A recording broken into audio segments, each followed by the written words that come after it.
Mami ma wakwaba emfa umbra Ghana nsem TV GH so wofre me adwoa searching. Yire na agi sanitary pad contract e wo kuro ma na o supply. I know they all resign ye mboa. Chief Justice de ne kunu tu kwan a ne conditions of service ye ka ho bi no. Ye nyina di. But code of ethics wa mahama o lanchi ye in 2012 no. Wa ma o yire wa ban ama o yire contract say on supply sanitary pad. Sika ya nanso ye 280 million and now yire na supply to select sanitary pad no. Na Yura Mahama, President of the Republic, Yamanati say.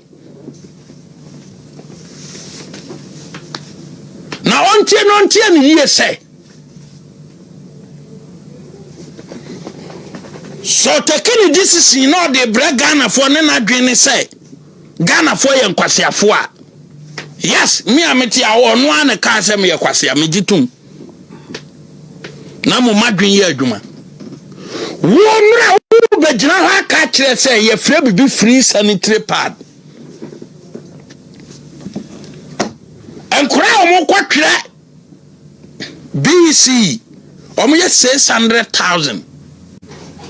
Yaji obia 500 Ghana. What the tamsia 300 million. Momo calculation mam here. 600,000 times 500 Ghana. 300 million. Mebwa. And I buy no waje. 1 month ago. But some back no. What claim 300 million? At the free Ghana for our for Akrabia or clear BC biano. What in 500 Ghana? What the tamsia? 300 million. Ora. Now Jim Ghana Nino Akrana Papa 500 Ghana.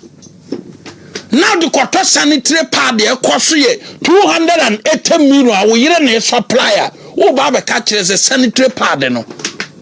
Are free? Uncle can't ne bana on to me din Farida. Oh, they don't to be intruded.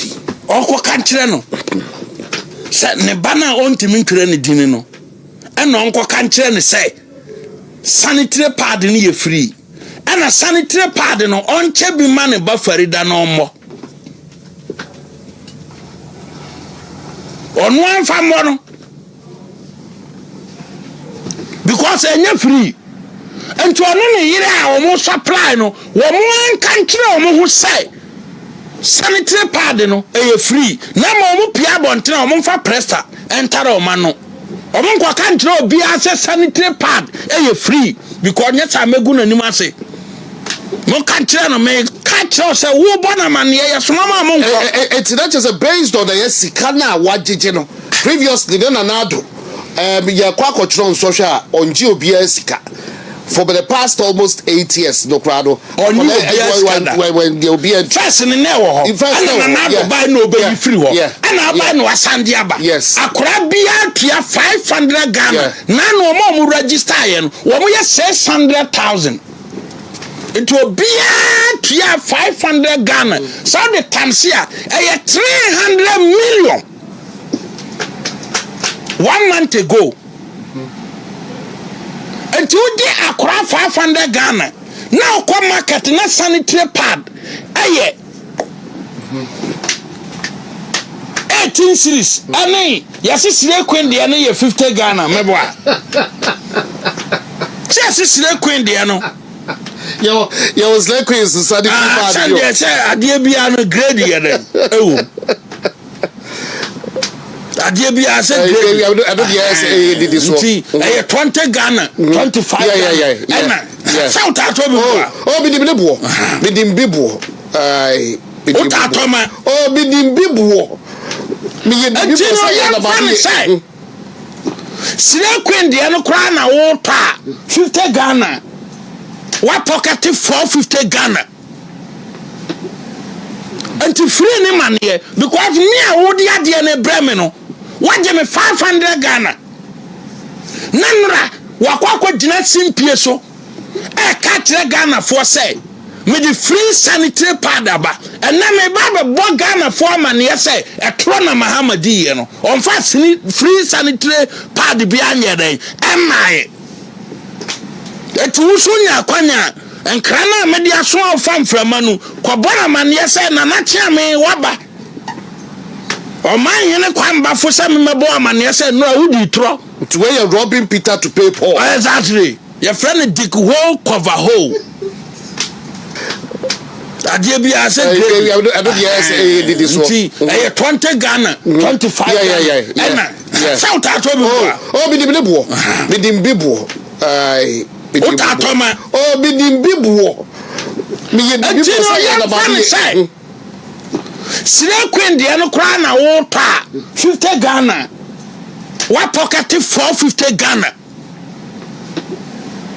And to free any money because me I would the ne bremeno. What me 500 Ghana? Nanra wakwa gina simpie so. E catch Ghana for say. Me the free sanitary pad aba. And na me ba bo Ghana for man ye say e tro na Mahamadi ye no. On fa free sanitary pad bi anye den. Emaye. Etu so nya kwanya enkra na me dia so afam framanu kwabona man ye say na na chia me waba o man yene kwamba fo say me mebo man ye say no awudi tro to where you're robbing Peter to pay Paul. Exactly. Your friend dig hole cover hole. Oh. Or from a week ago I say no above me companies mienu or from me no above me companies or above mienu. No abo company we no abo company me say I media aso kwa me ye adwuma o ye adwuma firi January abesi na ye nyaw me community one yi our masters for Lego no frame catch of free and obo be companies me no din all because of more de give me say ye hwese sa companies me enu no me de akwa ye adwuma agi abansika ana adwuma ye de maame me ye ya na amanye sebe ye nya bronya ye chi na on kasa bi a week ago me classmate our master's program Olegon and the frame of frame ya na from national security of frame ya no bo me companies in me no din was say companies we or there nam say no abo second one nam say media